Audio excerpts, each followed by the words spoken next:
Assalamualaikum warahmatullahi wabarakatuh. Saya Abdul Rauf, calon guru penggerak Angkatan 7 dari Kota Kendari. Kali ini saya akan memaparkan tugas aksi nyata modul 1.4 Budaya Positif. Belajar bergerak berbagi untuk negeri, guru penggerak majukan pendidikan, guru penggerak menghamba padamu. Konsep utama budaya positif yaitu perubahan paradigma belajar, kebutuhan dasar manusia, motivasi perilaku manusia, posisi kontrol restitusi, dan segitiga restitusi. Kita menjalin kolaborasi, Rancangan tindakan aksi nyata. Latar belakang. Murid merasa sangat terbebani dengan banyaknya peraturan di sekolah, karena selama ini jika mereka melakukan pelanggaran, maka akan mendapatkan hukuman. Peraturan biasanya dibuat oleh guru dan siswa wajib menerapkannya, sedangkan keyakinan kelas dibuat oleh siswa dan guru sehingga siswa akan menjunjung tinggi kesepakatan tersebut. Keyakinan kelas dibuat berlandaskan nilai-nilai kebajikan universal. Lini masi dan tindakan aksi nyata. Pertama, mensosialisasikan pemahaman dalam menerapkan budaya positif di sekolah. Yang kedua, memfasilitasi disiplin budaya positif dengan keyakinan kelas sesuai dengan yang disepakati bersama. Yang ketiga, merefleksikan kegiatan dalam pengembangan budaya positif.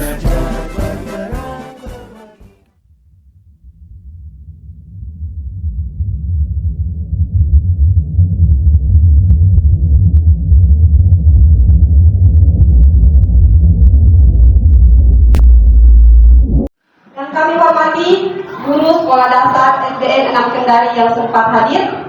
Dengan saya banggakan mahasiswa PPL PPG Pelajar Gelombang 1, mahasiswa PPL PPG Pelajar Batan Gelombang kedua, serta mahasiswa PPL IAIN Kota Kendari. Assalamualaikum warahmatullahi wabarakatuh. Waalaikumsalam warahmatullahi wabarakatuh.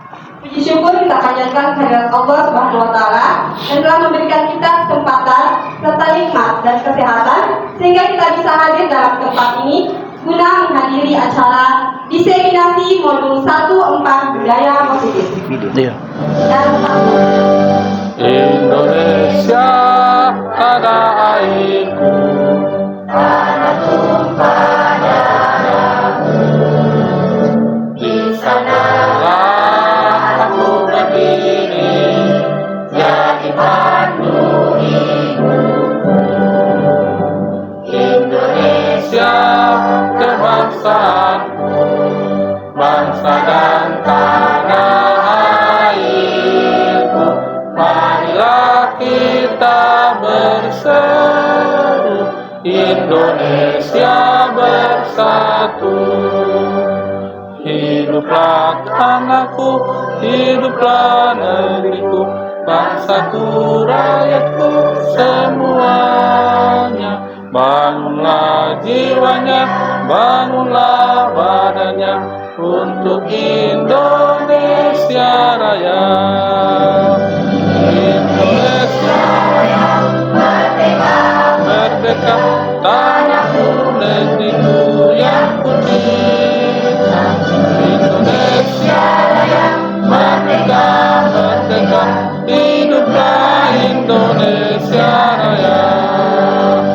Indonesia Raya merdeka, merdeka, tanahku, negeriku yang ku cinta. Indonesia Raya merdeka, merdeka, hiduplah Indonesia Raya.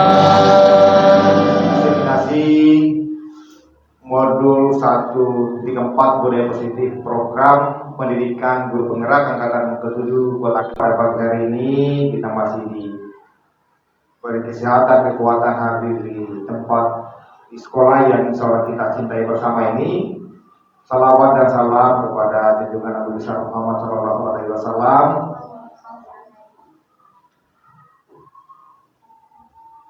Pagi hari ini ada program workshop terdiseminasi modul 134 budaya positif program pendidikan guru penggerak angkatan ke-7 Kota Kendari. Pertama-tama yang saya ingin sampaikan, saya sebagai kepala sekolah sangat memberi dukungan positif kepada Bapak Abdul Rauf untuk melakukan rangkaian kegiatan di program pendidikan guru penggerak ini. Semoga bisa menularkan ilmu-ilmunya kepada guru-guru yang lain di SD 6 Kendari ataupun secara umum guru yang ada di Kota Kendari. Saya semua yang ada guru di SD 6 Kendari ini saya mendorong semuanya mereka untuk yang memenuhi syarat untuk mendaftar guru penggerak, karena ini adalah sebuah guru masa depan kita, guru yang memang menyesuaikan dengan zaman sekarang ini, dengan keadaan kita sekarang ini. Dari budaya-budaya tema workshop ini adalah budaya positif, bagaimana bisa mewujudkan pendidikan yang menuju profil pelajar Pancasila, yaitu yang beriman, bertakwa kepada Tuhan Yang Maha Esa dan berakhlak mulia, mandiri, bernalar kritis, berkebinekaan global, bergotong royong maupun kreatif. Jadi silakan sebentar dilanjutkan dengan workshop atas nama Sebukai. Dengan ucapan Bismillahirrahmanirrahim, diseminasi modul 1.4 budaya positif program pendidikan karakter guru penggerak angkatan ke-7 Kota Kendari di SD 6 Kendari saya nyatakan dibuka.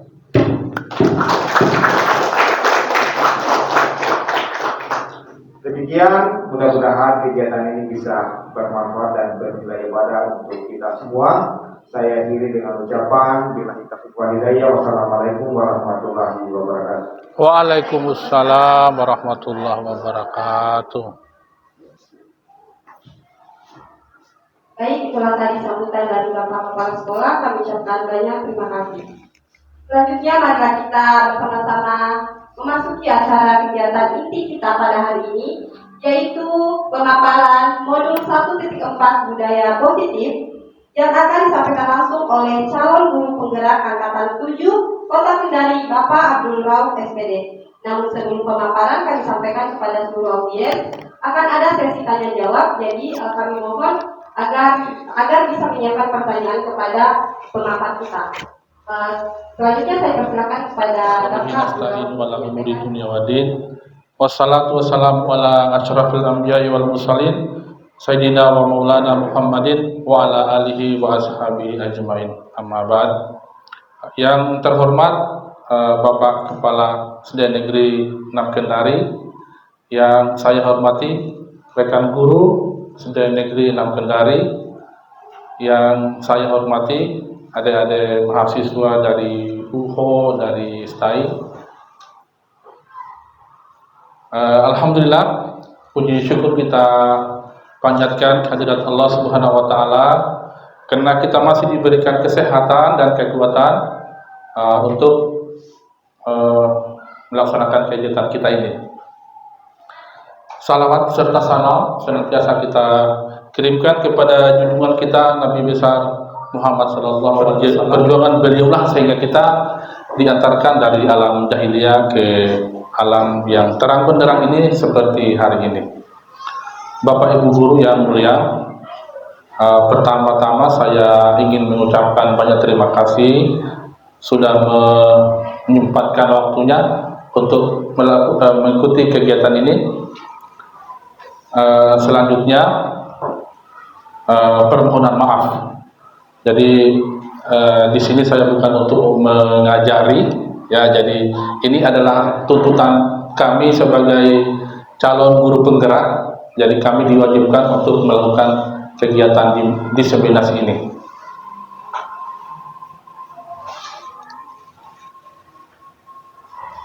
Jadi intinya adalah mari sama-sama kita belajar, kita diskusi, kita berkolaborasi, saling mendukung demi mewujudkan disiplin yang positif di sekolah yang kita cintai ini.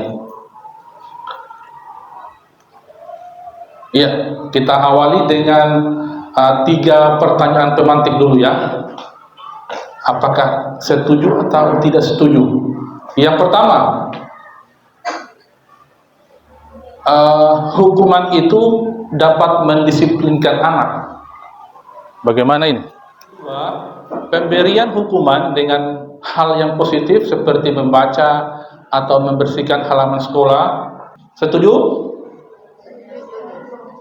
Setuju?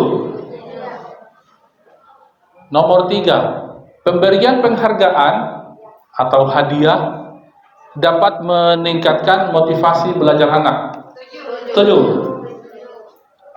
Ya, nanti sebentar kita lihat penjelasannya. Jadi ternyata antara hukuman dengan penghargaan itu sama saja. Ya, antara hukuman dan penghargaan itu pada akhirnya sama.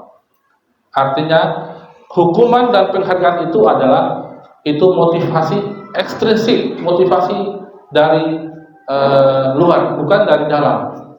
Jadi penghargaan itu bisa jadi akan menjadi hukuman. Oke.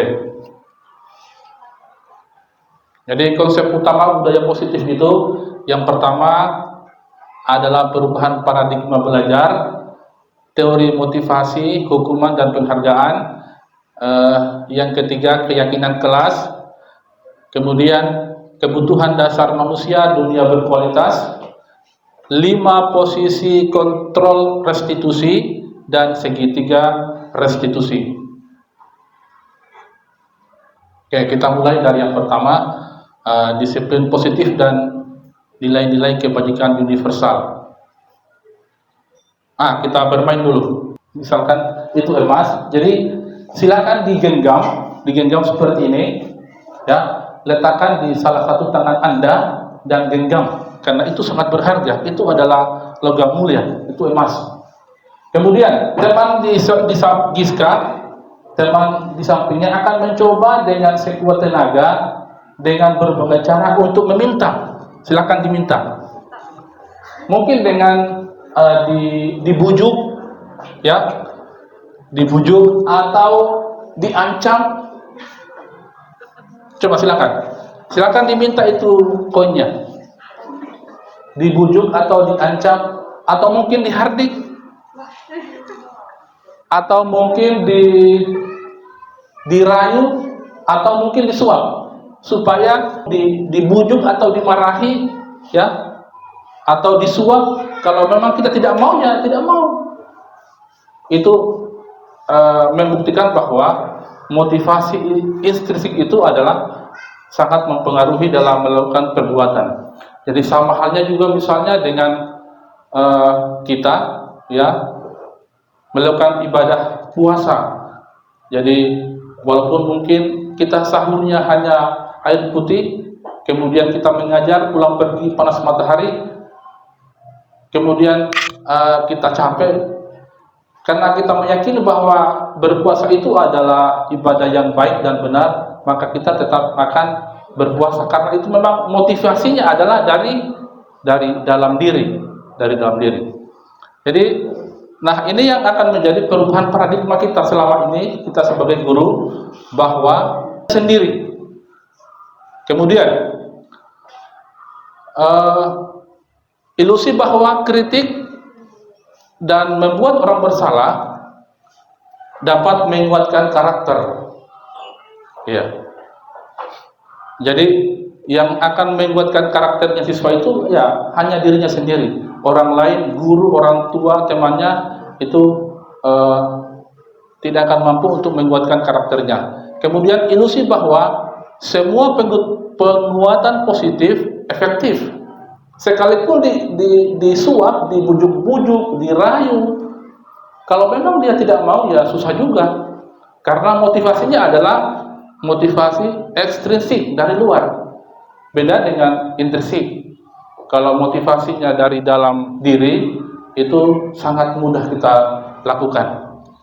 Selanjutnya, ilusi bahwa orang dewasa memiliki hak untuk memaksa. Jadi biasanya kalau di kelas itu kan kita guru biasanya melakukan semacam peraturan itu memaksa siswa. Jadi kalaupun saat itu siswa mau untuk mengikuti, jadi guru tidak punya kekuatan untuk mengontrol muridnya. Sekalipun siswa pada saat itu mau untuk mematuhi perintah, itu karena murid sedang mengizinkan dirinya untuk mengikuti perintah tersebut. Tapi itu mungkin karena takut supaya jangan sampai dihukum, jangan sampai dimarahi. Nah, ini berasal dari bahasa Latin disiplina, yang artinya belajar. Ya. Kemudian disiplin diri membuat orang menggali potensinya menuju sebuah tujuan, apa yang dia hargai. Namun di dalam kelas kita, biasanya di dalam sekolah kita ini, makna kata disiplin itu adalah telah berubah menjadi sesuatu yang dilakukan pada orang lain. Menghubungkan menjadi sesuatu yang dilakukan seseorang kepada orang lain untuk mendapatkan kepatuhan. Jadi peraturan dibuat itu supaya anak-anak kita patuh. Ini ada unsur keterpaksaannya. Kemudian kecenderungan umum adalah menghubungkan kata disiplin dengan ketidaknyamanan, bukan dengan apa yang kita hargai atau pencapaian suatu tujuan mulia. Jadi biasanya kalau di kelas di sekolah itu ada tata tertib, ada peraturan. Ini kan biasanya membuat siswa tidak nyaman. Harus seperti ini, harus begini. Itu akan membuat siswa tidak nyaman. Kemudian terkait dengan nilai-nilai kebajikan, ya.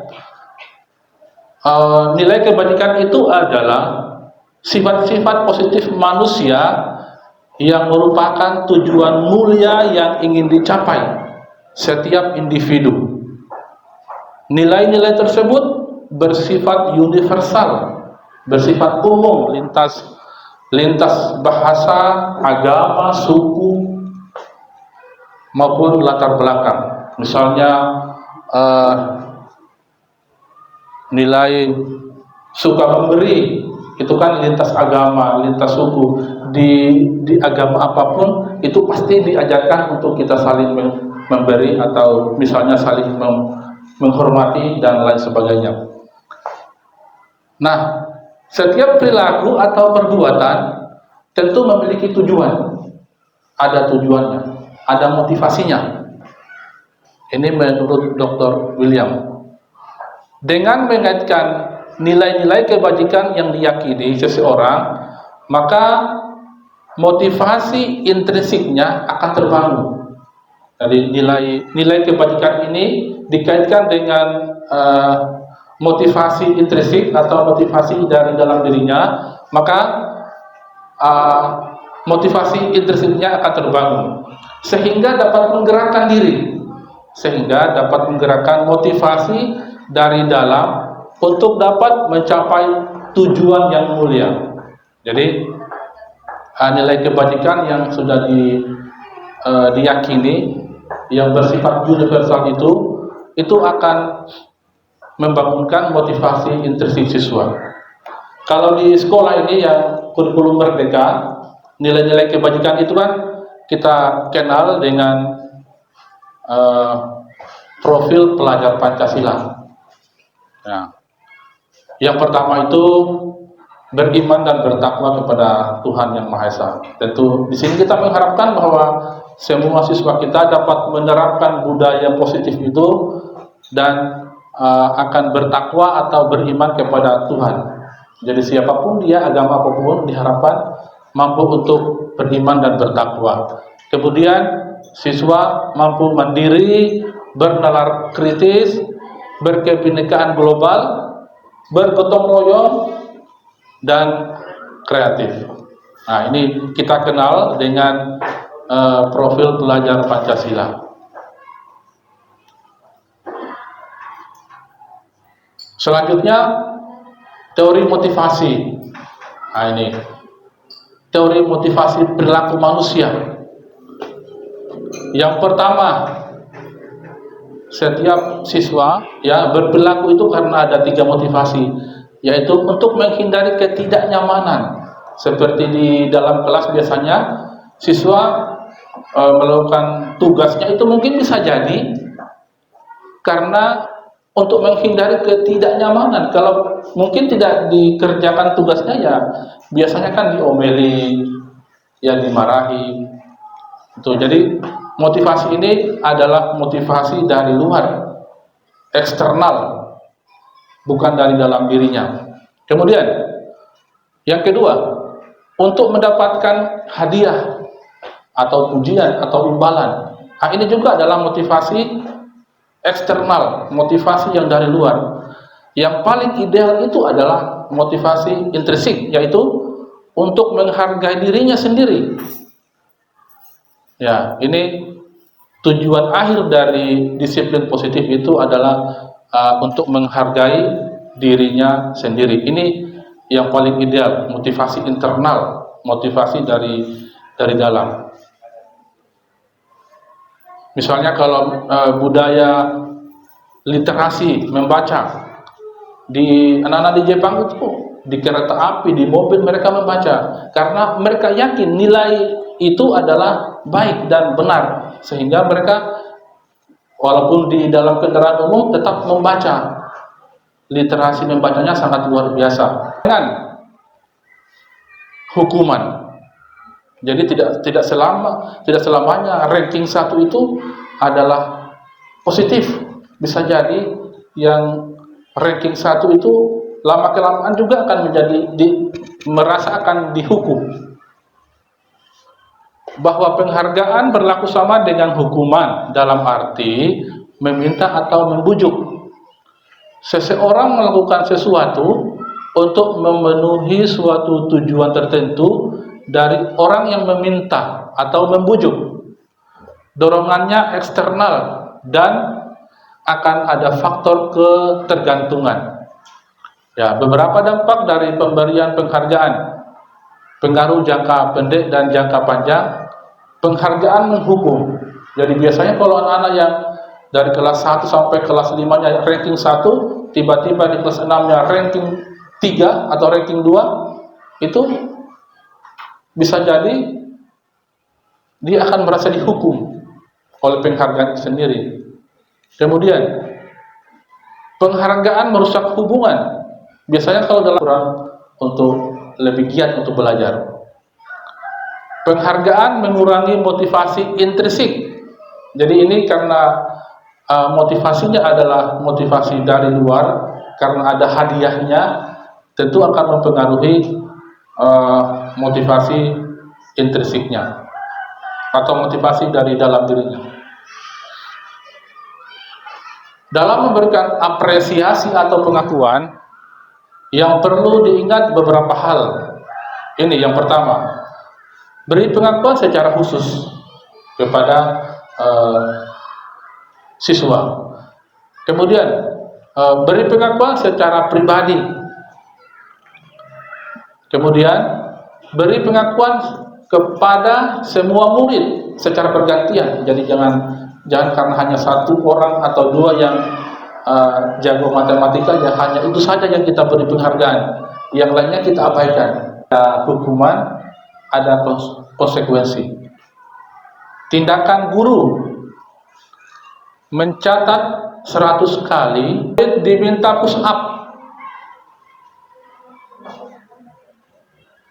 15 kali karena tidak menggunakan masker di sekolah. Hukuman. atau konsekuensi? Menggantikan kertas tugas teman yang telah dicoret-coret. Konsekuensi. Membersihkan tumpahan air di meja tulis karena tersenggol pada saat belajar. Murid disuruh untuk mengenakan sepatu seharian di sekolah karena tidak mengenakan sepatu hitam. Murid disuruh untuk tidak mengenakan sepatu, ya, karena tidak mengenakan sepatu hitam. Hukuman atau konsekuensi?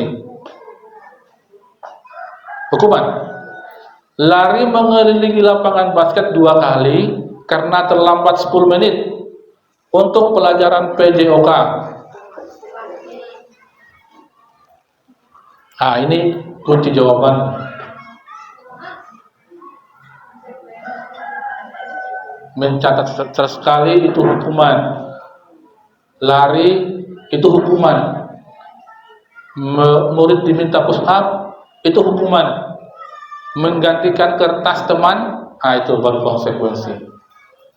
Membersihkan tumpahan air di meja, itu konsekuensi. Lari mengelilingi lapangan basket 2 kali karena terlambat 10 menit untuk pelajaran PJOK, itu bukan hukuman, itu konsekuensi. Karena memang semua siswa sebelum melaksanakan kegiatan PJOK itu kan ada pemanasan dulu, harus dikasih lari dulu, ya. Tapi kalau terlambat kemudian dikasih push up, itu tidak ada kaitannya antara pembelajaran dengan push up, ya. Itu adalah hukuman. Hukuman itu sakit, iya toh? Kalau konsekuensi memang harus terjadi. Misalnya disenggol air minumnya tumpah, ya kita ganti kertasnya, ya. Tapi kalau dimarahi, itu menyakitkan. Kalau hukuman itu membuat anak sakit hati untuk jangka yang lama. Pasti dia dendam. Kalau kita marahi itu kita punya murid, dia dendam. Mungkin dia rusak kita punya motor, dia kasih pinjamannya motornya kita. Tetapi kalau konsekuensi, anak akan menghargai disiplin. Kalau hukuman itu paksa, mau dan tidak mau harus mau, karena dipaksakan. Kalau konsekuensi, ini stimulus dan tanggapan. Mendorong anak menyakiti diri sendiri. Biasanya kalau anak yang dimarahi, kemudian dia pendam itu rasa marahnya, itu juga membahayakan. Dia tidak bisa lampiaskan. Dia mau marahi siapa atau dia mau pukul siapa, itu dia pendam dalam hatinya, itu bisa jadi akan membahayakan dirinya. Kalau konsekuensi, mendorong anak agar mudah menyesuaikan diri. Selanjutnya, kalau hukuman, anak akan belajar menyembunyikan kesalahan. Kalau bersalah pasti dia sembunyi, dia akan berusaha tutupi, jangan sampai ditahu ibunya atau jangan sampai ditahu oleh guru, karena pasti dimarahi lagi nih, pasti diomeli, dia akan berusaha menyembunyikan. Tetapi kalau konsekuensi, anak akan belajar mematuhi peraturan. Kalau hukuman membuat rasa bersalah, siswa akan berpikir negatif tentang dirinya, akan marah, pasti dipermalukan, merasa dipermalukan, dan merasa tidak dihargai. Itu kalau hukuman. Tetapi kalau konsekuensi, siswa akan kehilangan hak, ya toh? Dibuat tidak nyaman, diasingkan untuk sementara. Jadi ada hukuman, ada konsekuensi. Di atasnya hukuman dan konsekuensi ini ada yang namanya restitusi. Yang paling ideal itu adalah restitusi. Sebentar kita akan bahas. Jadi yang pertama ini hukuman, sebaiknya jangan, karena ini pasti menyakiti, membuat siswa dipermalukan dan menyakiti dirinya sendiri. Kemudian pilihan yang kedua, yang di tengah itu adalah konsekuensi. Anak akan menghargai disiplin, merasa tidak nyaman, tapi dalam jangka waktu yang pendek. Kalau hukuman itu dalam jangka waktu yang lama akan dendam dengan gurunya atau dengan orang lain. Jadi yang paling ideal adalah restitusi. Apa itu restitusi? Ini. Jadi restitusi itu adalah proses menciptakan kondisi bagi murid untuk memperbaiki kesalahan mereka. Jadi kita berikan kesempatan siswa untuk berpikir, misalnya sudah salah, apa yang harus saya akan lakukan, sehingga mereka bisa kembali pada kelompok mereka dengan karakter yang lebih kuat. Jadi tidak dihukum, tidak diberikan konsekuensi, dan ini adalah yang paling ideal. Mereka bisa kembali kepada kelompoknya, kepada teman-temannya dengan karakter yang lebih kuat, ya. Seperti tadi kaitannya dengan nilai-nilai kebajikan, ya, yang universal itu, dia akan mampu menerapkan nilai itu secara intrinsik. Motivasinya adalah dari dalam dirinya.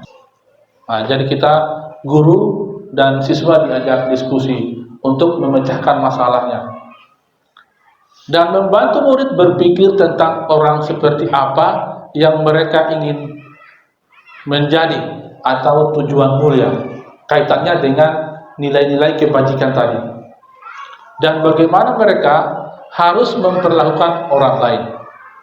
Ini menurut Gosen tahun 2004. Hukuman, ini sebaiknya jangan, ya, karena hukuman itu adalah sesuatu yang menyakitkan. Kalau konsekuensi, sesuatu harus terjadi. Yang paling ideal adalah restitusi, yaitu merupakan pilihan. Siswa diberikan pilihan. Kalau hukuman tidak nyaman dalam jangka yang panjang, mereka akan dendam. Kalau konsekuensi, ini tidak nyamannya, tapi dalam waktu yang singkat saja. Sedangkan yang paling ideal itu adalah menguatkan untuk murid dalam jangka yang lama. Kalau hukuman, murid akan tersakiti, karena kalau sudah diomeli pasti sakit. Kemudian kalau konsekuensi, anak hanya dibuat tidak nyaman saja, setingkat lebih tinggi daripada hukuman. Yang paling ideal itu adalah restitusi. Masalahnya dapat teruraikan, dapat terpecahkan. Kalau hukuman itu berlaku hanya pada sebuah institusi, hanya di sekolah. Kalau melanggar seperti ini, dihukum seperti ini, itu hanya di sekolah. Setelah anak kembali ke rumah, kembali ke lingkungan masyarakat, dia akan lupakan itu, karena itu hanya berlaku di sekolah. Kemudian kalau konsekuensi, ini membantu penyerapan, mengikuti peraturan dalam masyarakat. Tetapi kalau restitusi,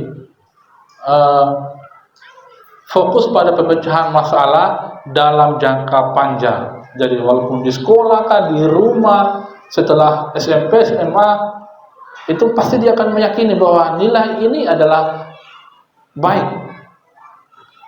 Budaya membaca itu adalah budaya yang benar, yang baik. Jadi itu akan tertanam walaupun di lingkungan masyarakat atau di manapun siswa itu berada. Kalau hukuman, murid akan membenci peraturan atau tata tertib. Sedangkan konsekuensi, murid akan menghormati, karena kalau melanggar seperti ini pasti ada konsekuensinya. Kalau terlambat berarti dia harus mengurangi waktu istirahatnya. Itu konsekuensi.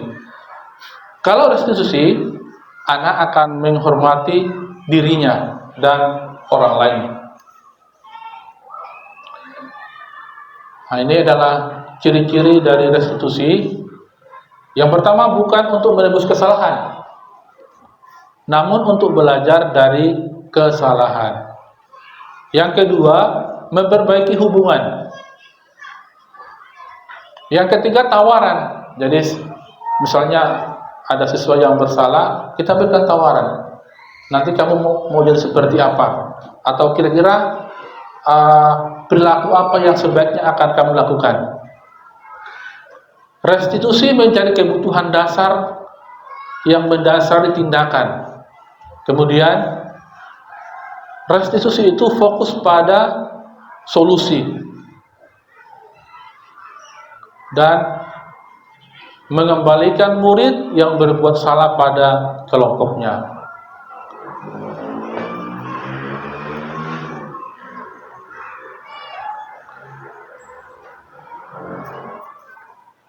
Ya, mengapa tidak peraturan? Mengapa bukan tata tertib? Mengapa harus keyakinan kelas? Ya, kalau peraturan itu dibuat oleh guru, hadir minimal sebelum jam 7, ya, harus begini, itu peraturan.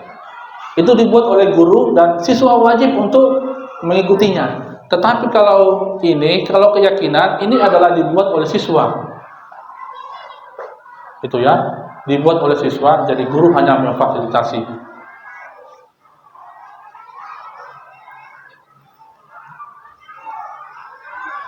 Peraturan ini selalu kembalikan buku ke tempatnya. Kalau dalam keyakinan kelas itu siswa harus tanggung jawab. Jadi kalau keyakinan kelas itu kalimatnya lebih abstrak. Kalau peraturan kan lebih detail, fokus. Dilarang mengganggu orang lain. Kalau kalimat di keyakinan kelas itu menghormati orang lain. Ini dibuat oleh siswa, guru hanya memfasilitasi.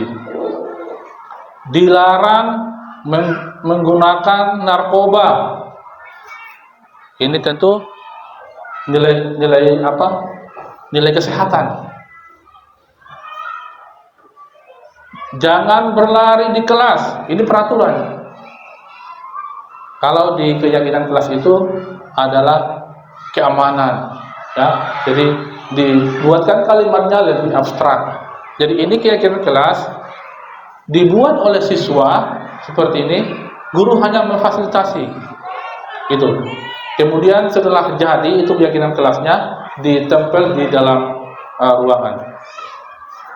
Ini contoh keyakinan kelas di kelas 5B. Yang pertama, selalu bersikap positif, senantiasa menjadi diri yang terbaik. Yang ketiga, percaya dan menghormati orang lain serta barang miliknya.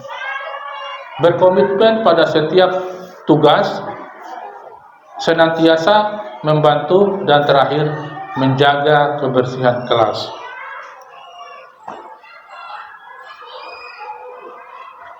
Kebutuhan dasar manusia dan dunia berkualitas. Ya, jadi ada 5 yang menjadi kebutuhan dasar manusia. Bertahan hidup, yang pertama ya, tentu kita butuh makan, minum. Kemudian kasih sayang dan rasa diterima. Jadi biasanya siswa yang suka ganggu temannya itu karena butuh perhatian, ingin diperhatikan oleh gurunya. Penguasaan, kalau ada anak yang suka ganggu, mungkin dia ingin lebih dari teman-temannya.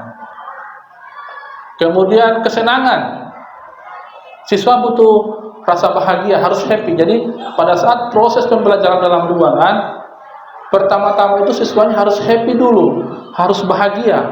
Kalau dalam keadaan tertekan, maka dia akan sulit untuk menerima pembelajaran dari guru. Jadi bagaimana cara guru supaya suasana kelasnya itu dibuat happy? Ini kaitannya juga dengan merdeka belajar. Kalau kita dulu itu di dalam kelas duduk diam dengar, tidak boleh kiri kanan. Kalau pada merdeka belajar itu boleh, Mungkin siswa sambil makan minum air makan gula-gula sambil belajar itu boleh. Supaya siswa dibuat happy dulu, dibuat bahagia, jangan tertekan.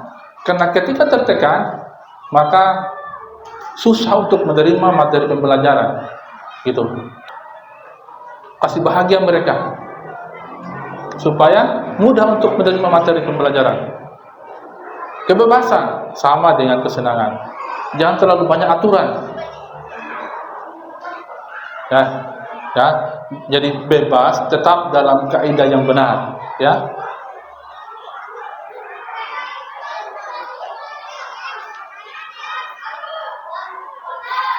Motivasi merupakan dorongan yang timbul pada diri seseorang secara sadar atau tidak sadar untuk melakukan suatu tindakan dengan tujuan tertentu.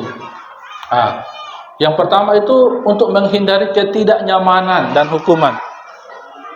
Ya, biasanya siswa mengerjakan tugas, misalnya disuruh membaca, kemudian menemukan ide pokok, ya, itu mungkin hanya untuk menghindari ketidaknyamanan. Karena kalau tidak mau ya kita diomeli atau kita dihukum oleh guru. Nah, ini murid melakukan disiplin karena ia takut dihukum. Ini adalah motivasi eksternal. Kemudian untuk mendapatkan hadiah atau imbalan. Jadi saya akan begini supaya saya dapat ini. Itu adalah untuk mendapatkan imbalan atau penghargaan.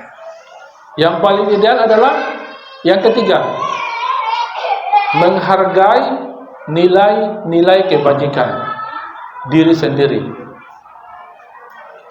Misalnya budaya literasi membaca, siswa akan rajin membaca di mana saja, di rumah, di sekolah, di jalan, di kendaraan umum, seperti orang-orang di Jepang, ya, di mobil dia baca buku, karena dia yakin bahwa nilai ini adalah benar dan baik, dan ini adalah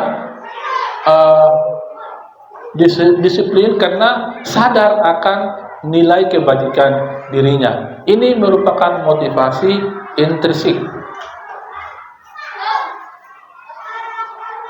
5 posisi kontrol. Ini ada videonya supaya kita bisa merefleksi kira-kira kita selama ini di posisi yang mana.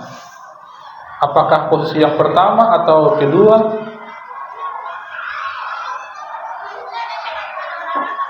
5 posisi kontrol.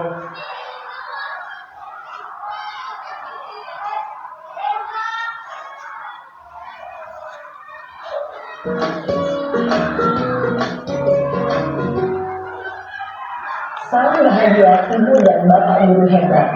Dalam penerapan disiplin positif restitusi, salah satu program yang dikembangkan adalah 5 posisi kontrol.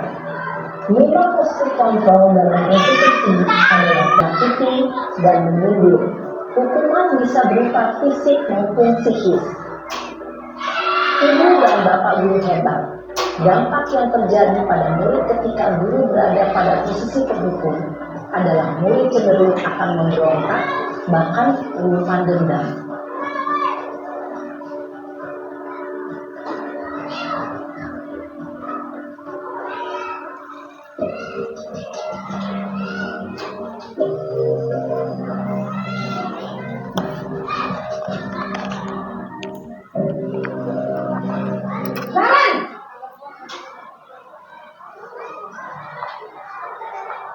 Selamat pagi, Bu. Naren, kamu kenapa terlambat lagi, nak?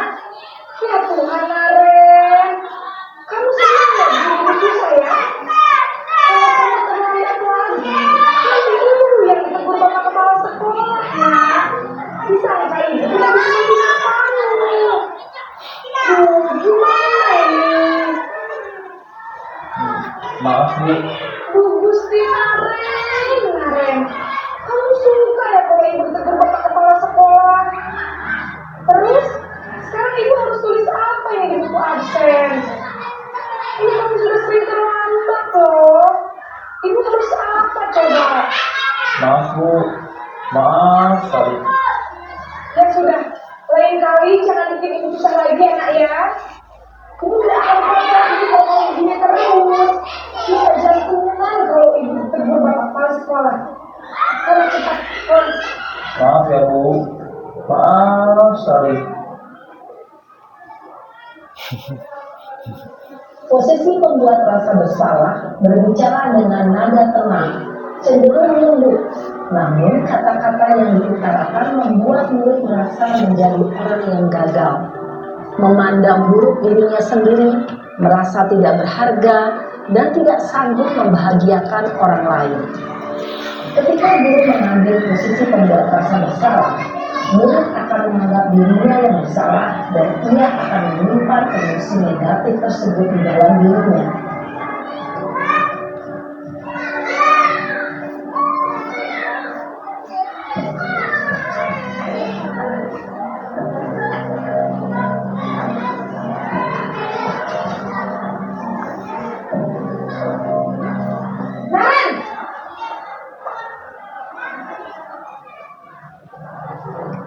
Selamat pagi Bu.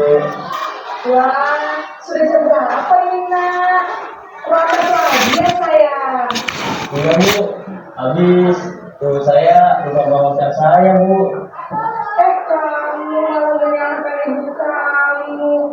Kamu bukan anak yang Thank you, Nak. paling kencang. Kok terlambat sih? Iya Bu, saya mau malu tadi. Jadi biarpun saya lari kencang, tetap berkejar Bu. Ya sudah sana. Nanti lain kali larinya lebih kencang lagi ya. Biar gak kelewatan. Aqua itu dibagi. Bikin seneng ibu. Ini bagi. Bisa lah Bu. Aqua bagi. Ya sudah sana masuk kelas. Atau saya taruh saja di sini nanti ambil sendiri. Kamu ini ada-ada saja. Sini saja, sini. Dalam sesi tenang, guru berbicara dengan nada suara ramah. Maka, cenderung masih bergurau untuk menjaga suasana tetap santai. Murid akan merasa senang, aman, dan akrab dengan guru. Identitas yang tercipta adalah identitas sukses atau berhasil. Namun, perlu diingat, karena ini masih dorongan eksternal, maka ada faktor ketergantungan dari murid kepada orang tertentu. Di sini guru absennya, sehingga di lain waktu murid bisa berteriak kembali, namun hanya kepada orang-orang tertentu saja.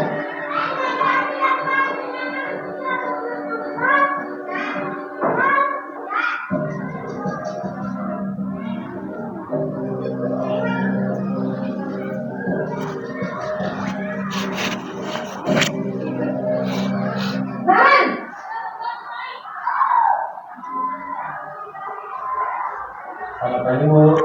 Nah Ren, apa peraturan di sekolah kita tentang jam berapa kita harus masuk sekolah nak? Kita harus di sekolah jam 7 Bu. Iya betul, sekarang sudah jam 7.20. Kalian sudah tahu konsekuensinya jika terlambat hadir? Paham Bu, saya harus tinggal kelas pas jam istirahat selama 20 menit. Iya benar, konsekuensinya demikian. Jadi nanti jam 9.30 pas istirahat, kamu harus tinggal di kelas, kerjakan tugas tambahan untuk ketertinggalan tersebut ya. Baik Bu. Posisi pemantau mengandalkan penghitungan atau data untuk mengontrol murid. Guru mengarahkan murid berdasarkan peraturan dan konsekuensi. Seorang pemantau menunjukkan bahasa tubuh dan ekspresi wajah yang datar dan cenderung formal.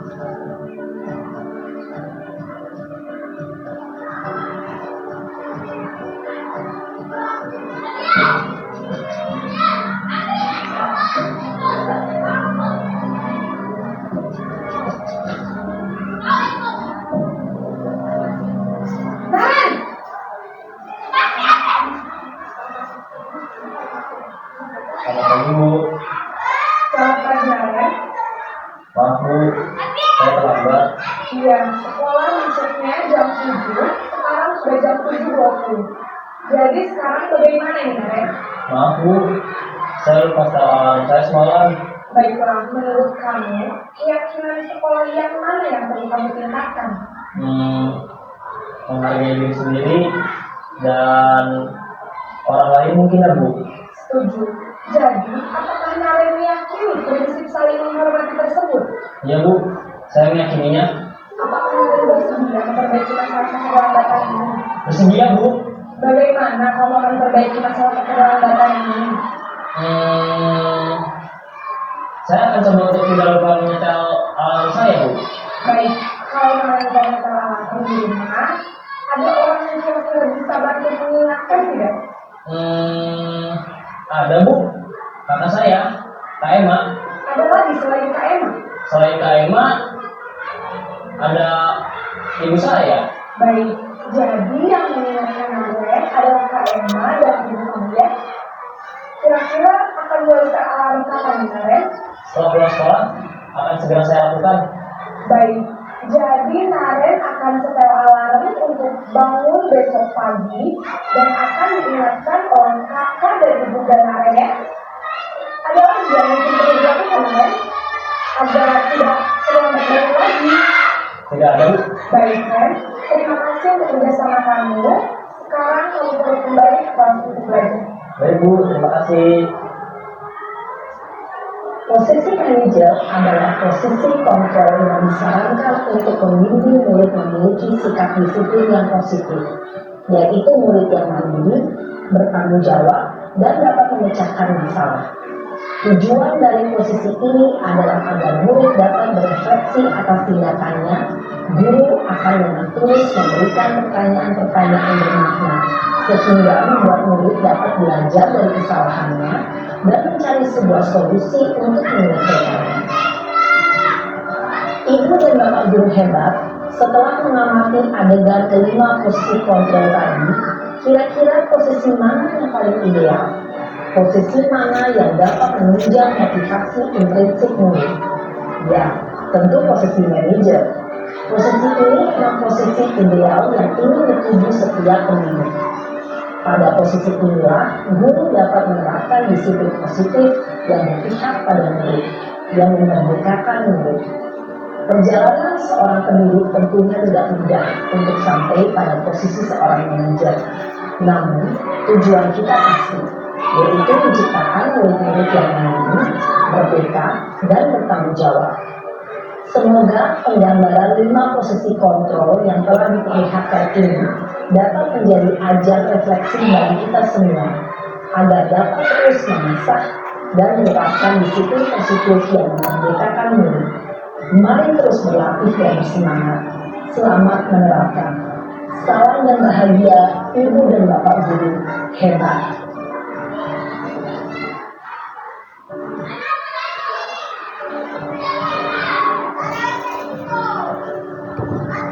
Ya. Jadi kalau kita refleksi selama ini kita biasanya itu di posisi nomor 1, 2, dan 3, posisi penghukum atau pembuat rasa bersalah atau bisa juga teman.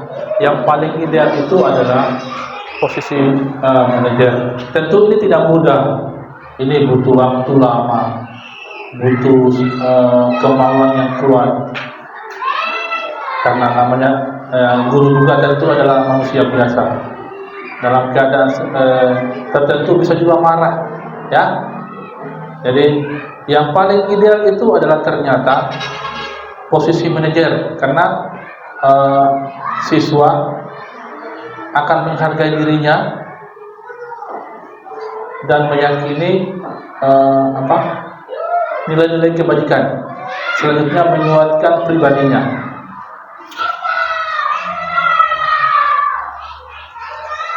Kalau penghukum dan pembuat rasa bersalah ini membuat Kami bisa mempelajari suatu perilaku baru yang lebih efektif. Bersediakah kamu mempelajarinya? Selanjutnya, kita akan sisi terakhir, yaitu menanyakan keyakinan. Teori kontrol menyatakan bahwa pada dasarnya kita termotivasi secara intrinsik.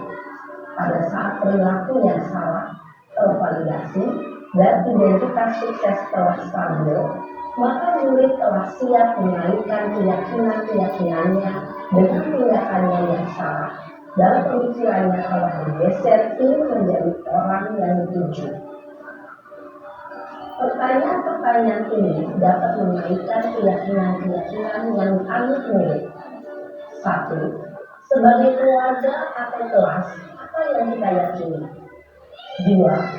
Nilai apa yang telah kita sepakati? 3. Seperti apa gambaran sebuah kelas yang ideal bagi kami? 4. Kamu ingin menjadi orang seperti apa?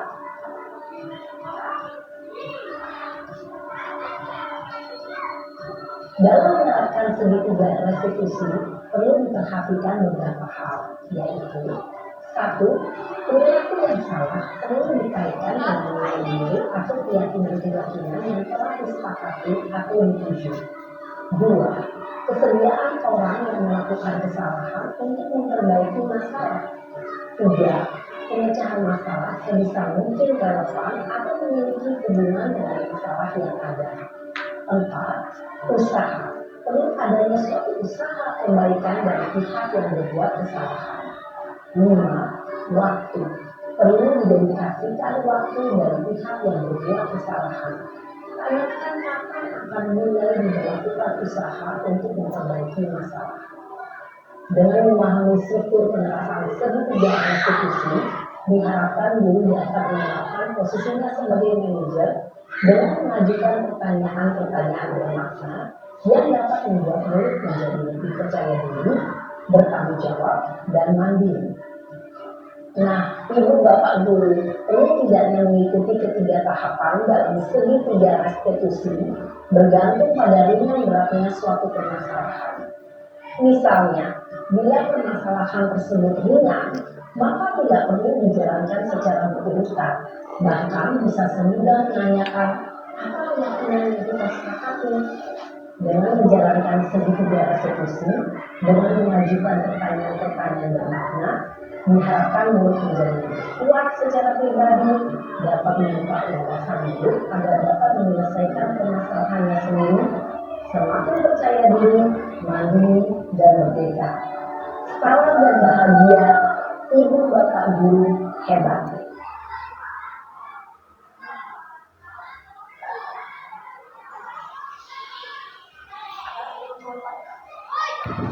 Jadi intinya penerapan segitiga restitusi ini adalah kalau misalnya ada siswa yang bersalah ya kita panggil baik-baik, bicara dari hati ke hati, jangan diomeli, gitu ya.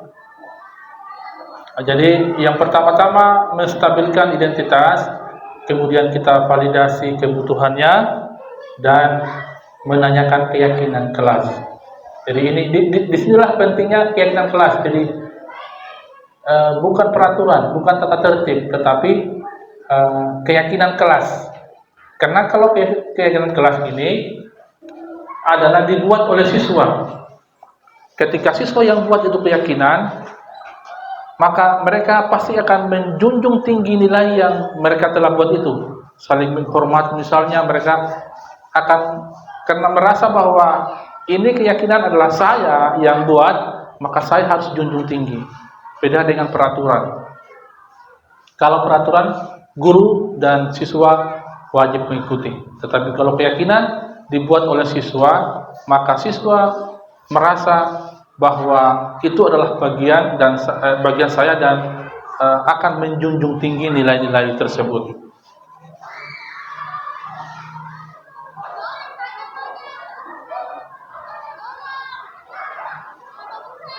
Oke.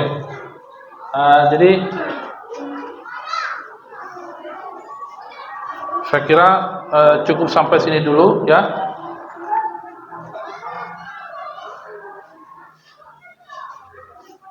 Selanjutnya saya buka sesi pertanyaan. Silakan angkat tangan bagi yang ingin bertanya.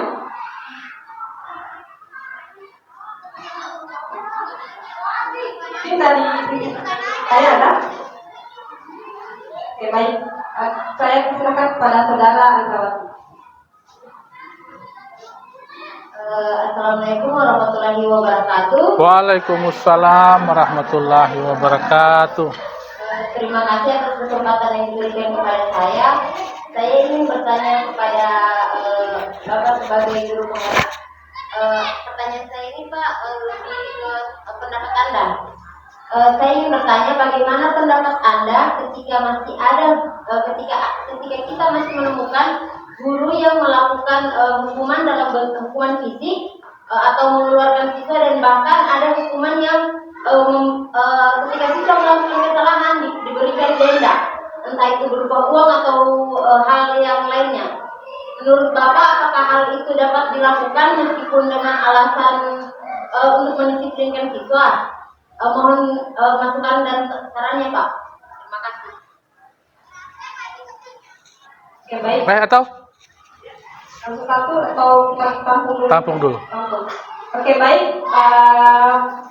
Kita akan tampung dulu pertanyaannya. Jadi saya minta lagi 2 pertanyaan sebelum Bapak Abdullah menjawab pertanyaan dari kita semua. Ada yang ingin ditanyakan lagi? Mungkin dari mahasiswa PPG Gelombang Kedua? Ada? Oke.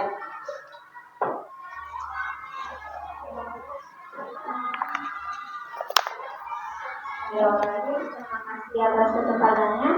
Di sini saya ingin menanyakan tentang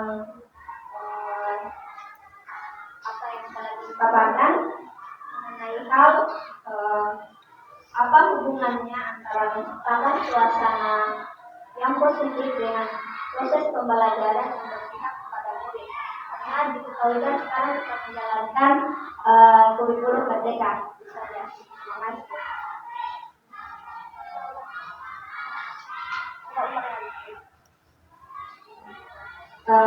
Pertanyaannya itu apa hubungannya antara menciptakan suasana yang positif dengan proses pembelajaran yang berpihak kepada murid?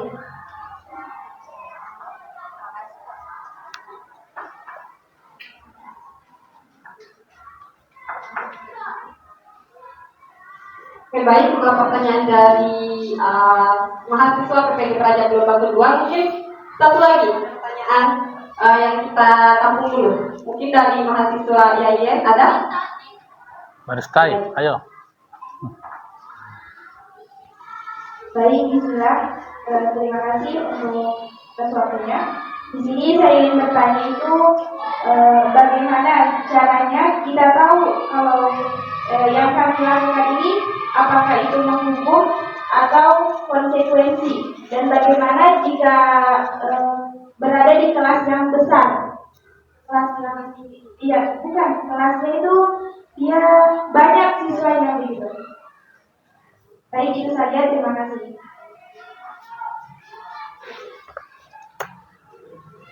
Oke, baik, terima kasih atas ketiga pertanyaan yang sudah muncul. Sebelum Bapak Pemateri menjawab, saya ingin mengkonfirmasi ulang pertanyaan yang ada.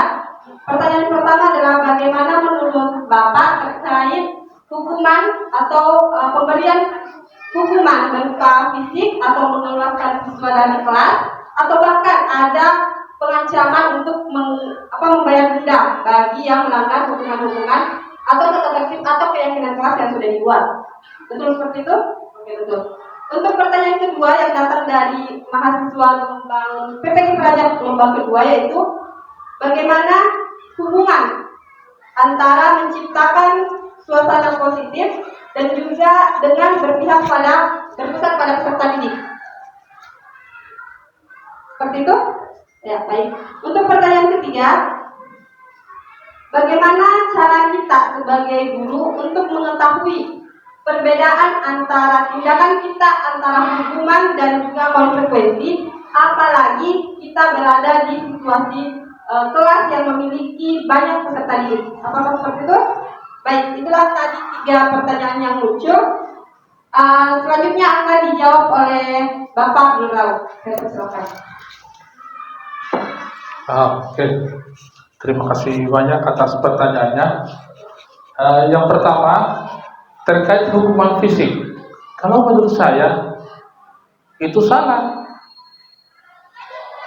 Jangankan diomel, jangankan misalnya dicubit telinganya, jangankan dicubit, diomeli saja itu sebenarnya itu menyakitkan. Jadi sebaiknya kalau hukuman fisik ini pilihan terakhir nih. Jangan dulu kita langsung main cubit atau mungkin kita marah-marahi. Ya, tetapi kembali lagi bahwa tentu guru juga itu adalah manusia biasa. Kadang-kadang juga kita lagi tidak mood. Mungkin ada juga masalah di rumah, tiba-tiba ada siswa yang ribut di kelas atau seperti apa. Tapi sebaiknya jangan ya. Tentu ini sebagai calon guru profesional belajar untuk menjadi di posisi manajer, karena ini adalah posisi yang paling ideal. Jangan pada posisi pembuat rasa bersalah atau posisi penghukum, karena itu pasti menyakitkan bagi siswa. Siswa akan dendam dengan kita. Karena mentalnya anak-anak zaman saya dulu dengan anak-anak sekarang kan tentu jauh beda. Kalau kita dulu kan biar ditempelin ya biasa-biasa aja.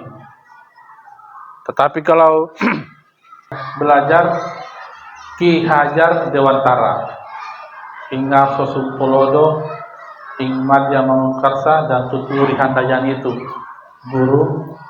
Jadi guru pada proses pembelajaran itu harus berpihak pada murid. Dikatakan bahwa guru itu harus menghamba kepada murid. Maksudnya bukan menghamba di sini, bukan melayani. Tidak ya, bukan sebagai pelayan. Tetapi bagaimana guru menstimulasi proses pembelajaran untuk memfasilitasi siswa yang ujung-ujungnya adalah proses pembelajaran itu berpihak kepada siswa. Jadi dalam filosofi Ki Hajar Dewantara itu dikatakan bahwa guru itu sama dengan petani, ya, bertugas untuk merawat itu tanamannya. Misalnya padi, dia rawat, dia bersihkan rumputnya, dia kasih pupuk, dia kasih air, seperti itu. Sama halnya dengan petani. Jadi kodrat anak-anak, misalnya padi, nanti tumbuh dengan baik itu tetap akan menjadi padi. Tidak akan mungkin padi yang kita tanam berdua menjadi jagung. Jadi secara kodrati anak-anak itu memang sudah punya kekurangan dan kelebihannya dari awal, dari lahir sudah ada. Jadi guru hanya bertugas untuk memfasilitasi ya, dan proses pembelajaran itu ini pilihan. Jadi dalam skala yang kecil pun atau skala yang besar pun sama saja ya. Kalau terkait hukuman tentu ini menyakitkan.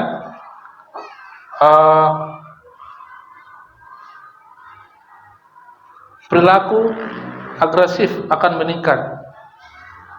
Kemudian kalau konsekuensi penguatan hanya bertahan dalam jangka yang pendek, hanya sesaat. Jadi yang paten itu adalah restitusi ini akan bersifat paten.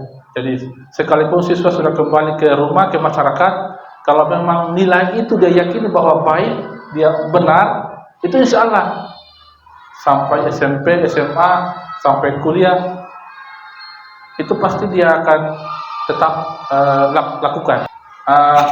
Terima kasih. Jadi dapat kita simpulkan bahwa posisi yang paling ideal itu adalah posisi manajer. Ini kita sebagai calon guru profesional senantiasa dapat belajar. Tentu ini bukan hal yang mudah, butuh waktu, butuh kemauan.